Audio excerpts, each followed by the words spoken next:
Eye on South Asia is brought to you by Wells Fargo. Wells Fargo, together we'll go far.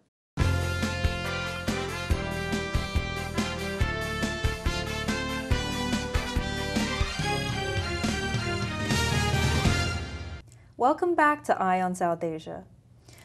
Sunil, we're going to talk about Narendra Modi of Gujarat and his will to address the overseas Gujaratis in this country through his video conferencing. Yep. In fact, this was a phenomenal event last week when the Chief Minister of Gujarat addressed the community almost all over US and Canada and possibly some parts of Europe through a video conference, video presentation, a live. He has been doing this from 2006 when his visa was denied. Yes. And very recently, US administration again denied or granting him a visa to visit US. I don't know if he's even interested to visit US today, right, for that matter. And I believe, as everybody knows, that UK has also cancelled his visa. But Gujarati community being the largest community in at least United States of America, where it's almost at 24% plus out of the 3.5 million official Asian Indians, they all had gotten together in various cities, I think about 14 cities all over US, where they had put a large screen, and Mr. Modi, who addressed the community live from his office in Gujarat, 6:30 a.m. his time, which is actually 9 p.m. US time in Eastern time, and he started the address at 9:30. Bhavana, this man is just a magician. He is probably the leader that world needs it today. And we also, I think, covered it in Eye on South Asia when we talked about him being featured on the cover of the Time magazine South Asian edition. But he recounted for 55 minutes the growth of Gujarat in last 10 years. Every information, every data was factual, and there was no way you could even talk about whether it's a 10% or a 20% or a 30% growth. That was sometimes in thousands of percent. Yes. A growth in every sector. You're talking of real estate, talk of agriculture, you talk of milk products, you're talking of food, you're talking of a livable city, you're talking about pollution, you're talking of roads, highways. In fact, Mr. Modi was so excited that he mentioned that with the new concept that he has taken up with his staff, that he wants to build the ocean line of Gujarat, something like Shanghai. And he has an opportunity to do so. Right. Yes, there's so much innovation and organization that goes into what he has done for Gujarat. And I think it showed in just the way he structured his presentation. Look, Bombardier from Canada had no business in India. All the India's rail business, metro business was going to Chinese or Korean. Right. And suddenly they went up to him, they wanted his business, they got the business, they got the entry.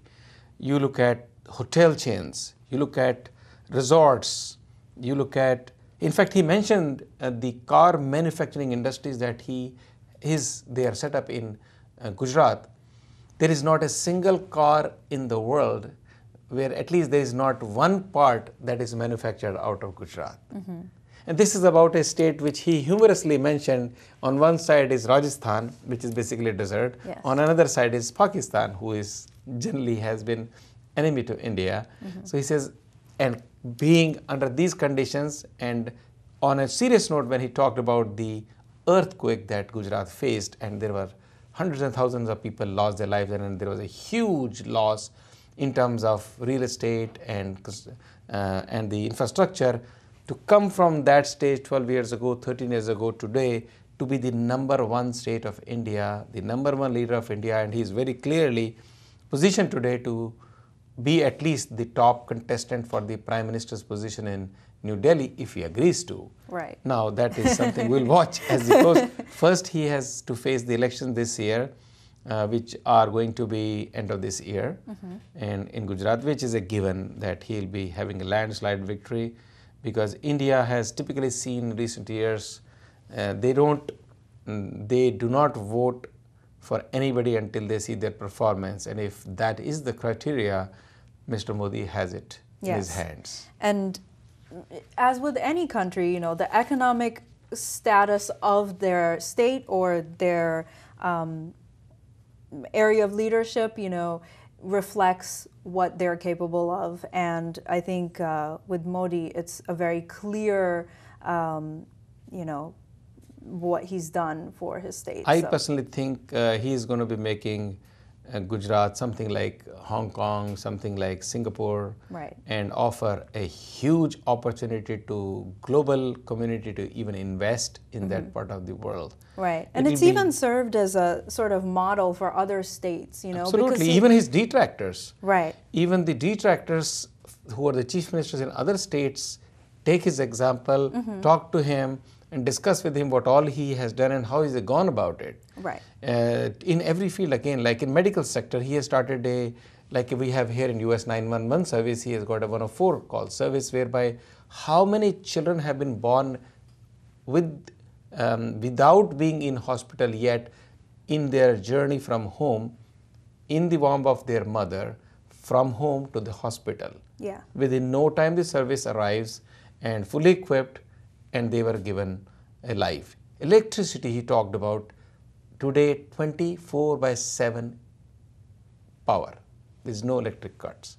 While you go to New Delhi, even today you have electric cuts. And certainly Chennai could take an example from that, because So they've been having a lot of... He really won the heart of tens of thousands or hundreds of thousands of people who were watching him on TV9, Yes. television, as well as at these community centers. I think he has a great future for himself. And I think it's great that he's able to, even with this visa denial, able to communicate with so many Gujaratis in this country. And there were more than Gujaratis. There was not Gujaratis only. There were non-Gujaratis listen to him because he speaks in Hindi. Yes. He did not address in Gujarati. Right. And it's great that he is, looked upon as a leader just for the whole of India. So Yes. as you said, maybe there are bigger things in store for him. Yep. We have another leader in the making from our own New Jersey, Upendra Chivkula, who has been for 10 years serving in the New Jersey state legislature, and he has been an assemblyman. Before that, he has been a mayor for at least 5 terms that I remember.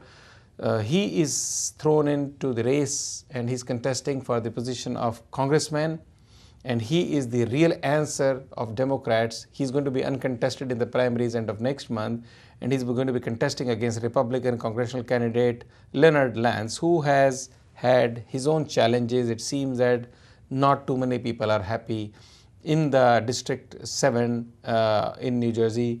It seems that Lance has a tough fight coming up with Upendra Chivkula, because he's not only popular with South Asian, Asian Indians, he is very popular with all the communities across. Right. And the way the numbers are working out, I believe there are a huge number of independents in that district voters.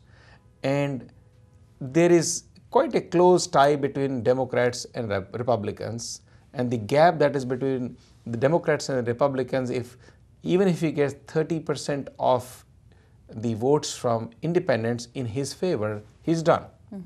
And this will be a phenomenal thing for Asian Indians or South Asians to have our own congressman in the 435-member Congress. And it's so strange that we have 2 governors today. We are a role model community. We don't have a single representative in the Congress today. Congress, so exactly. This will be a great opportunity where Upendra will be essentially, I think after 3 or 4 decades, a congressman going into Washington DC, and he has made tall commitments, and the community has made commitments for him. Ipana Palli, who is actually leading his campaign, and he's also the leader for the campaign called Lead India 2020, started by former President of India, Abdul Kalam Azad.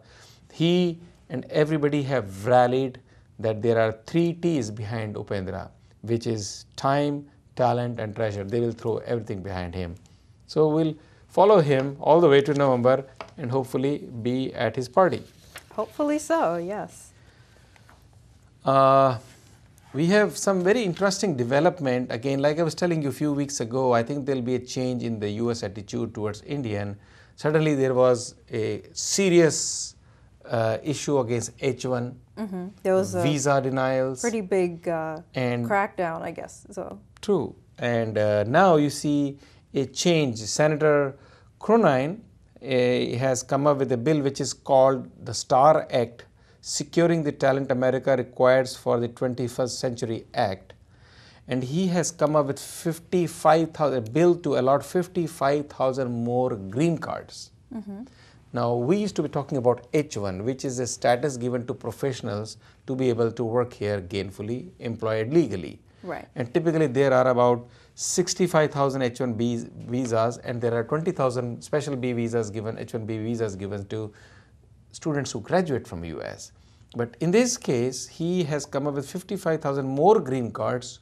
That means you are right away a legal resident of US.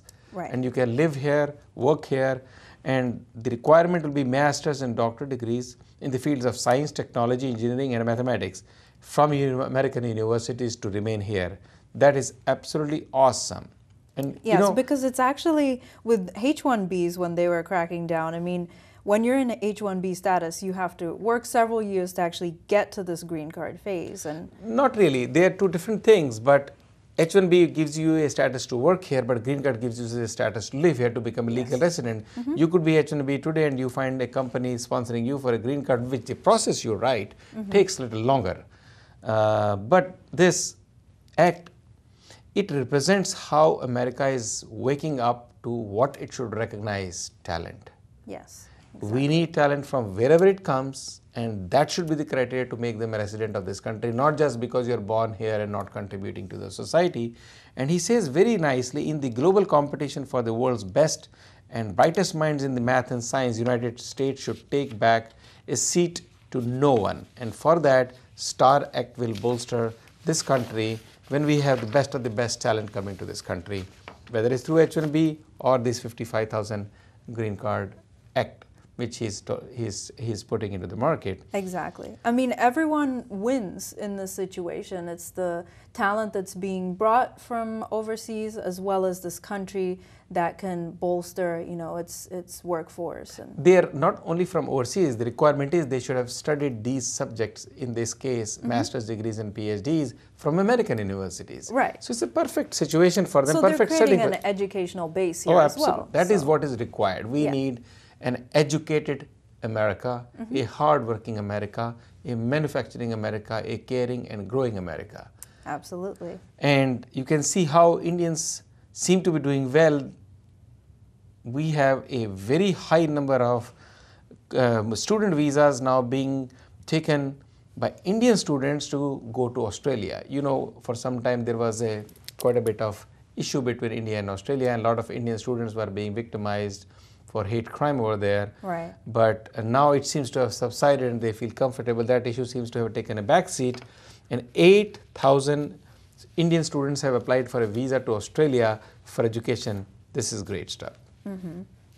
Hopefully this sort of opening up of permanent residency status can continue not just in the US but other Western countries as well. So if that would be a very good pattern. Yep.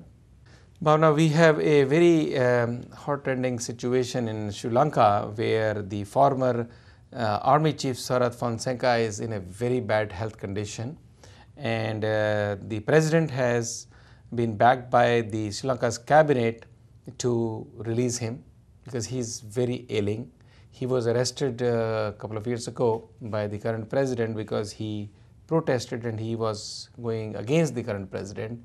And he's the man who fought against the Tamil Elams and the Tigers, the fight that actually eventually ended up in bringing a peace to that part of the country.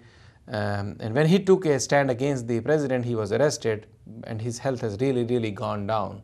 But I think the human angle has come into the president's cabinet as well as the president's mind, and there has been constant pressure on Sri Lanka on the this human rights record. So I think they are taking this as an example and are giving him a relief, and he'll be released this week, I think. Right. All right, so we're going to take another short break, and we'll be right back on Eye on South Asia.